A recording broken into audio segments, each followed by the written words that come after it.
Oh dear.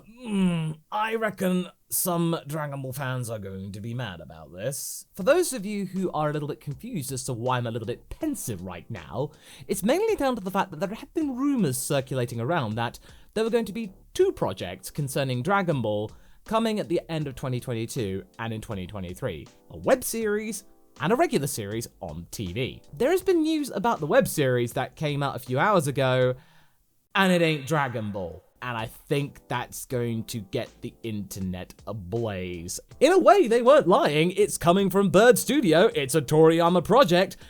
It's just not the one that everyone was looking forward to.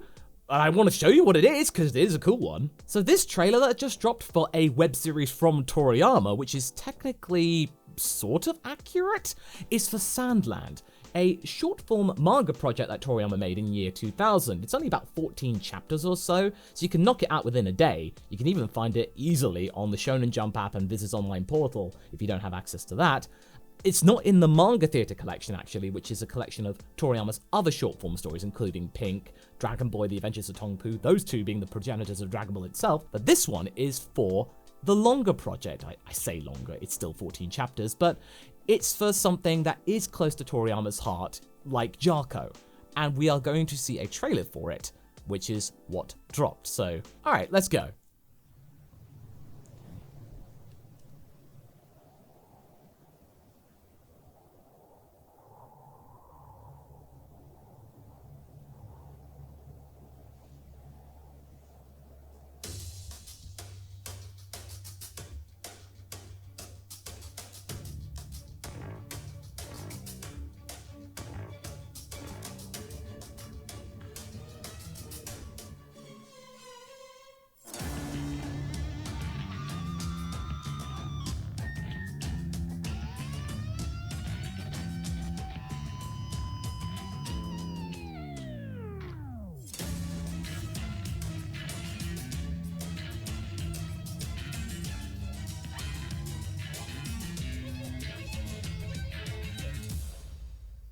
Alright, so there is that basically. Okay, you can stop now, so I'll go through this in a little bit more detail so you can get an understanding of what to expect here. But in terms of the actual results and what we have been expecting, I can imagine a lot of Dragon Ball fans being very annoyed about this. And you really shouldn't be. We got rumors which were sort of accurate. There was going to be a web series. It had something to do with Toriyama. But it's not Dragon Ball. It's for Sandland. And I don't mind this at all. I'm glad that more of Toriyama's works are being showcased to audiences that may not have seen it the first time around, back when they were in manga form. I'm glad that that's even a thing. And that means people are being educated that, hey, Toriyama made other stuff, you know, and granted, some of it may have a similar comedic or narrative style to Dragon Ball, but they do have different characters, and it's nice for Toriyama to think outside the wheelhouse, and you can provide some great results, like with Jarko.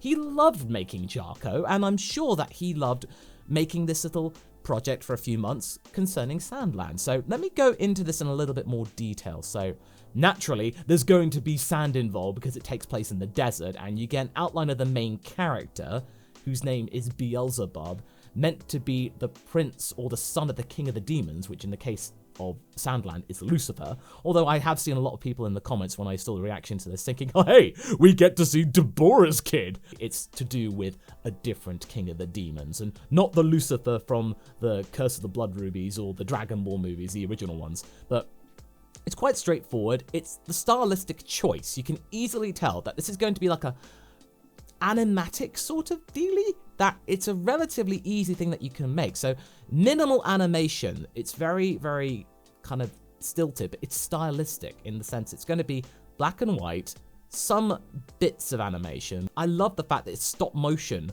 with sort of sand art, which is a thing, and sand art in itself is fantastic. So I'm actually, if this is the web series that they were talking about, I'm really pleased about this, because it's something different, and Toriyama is down in exploring different mediums in which to tell his story. So instead of just getting a simple, straightforward anime that could be relatively low budget, like we got with the promotional anime for Super Dragon Ball Heroes, we are getting something that is done in a different manner, which actually uses its limitations to its advantage. We get to see more about the Sandland project coming on the 17th of December. So in about a week and a half's time, we will actually find out more concerning this project. And I'm looking forward to this. I'm thinking it's going to be great. And I hope that you do too. Let me know down in the comments about what you think about if this is the web series that they were talking about in those supposed rumors about this. And I'm actually going to go back right now after this video and reread Sandland, because it's been years since I've read it. But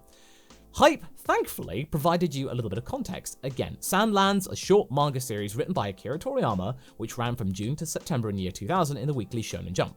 Quick synopsis in the fourth pick. So you can see some cover art here concerning the likes of Sandland. Let me show that for you. So it actually made the cover of Weekly Shonen Jump because, hey, this was a brand new thing from Toriyama. It was going to be this little mini series and pushes Luffy off into the background. Not a lot of manga artists can push Luffy into the top left-hand corner. You get some little mini snippets and all the stuff that you would actually see in the manga pages, like little, you know how you get those little sketches sometimes in manga in between the end of the chapter and stuff. So this is like a little sketch, a little doodle.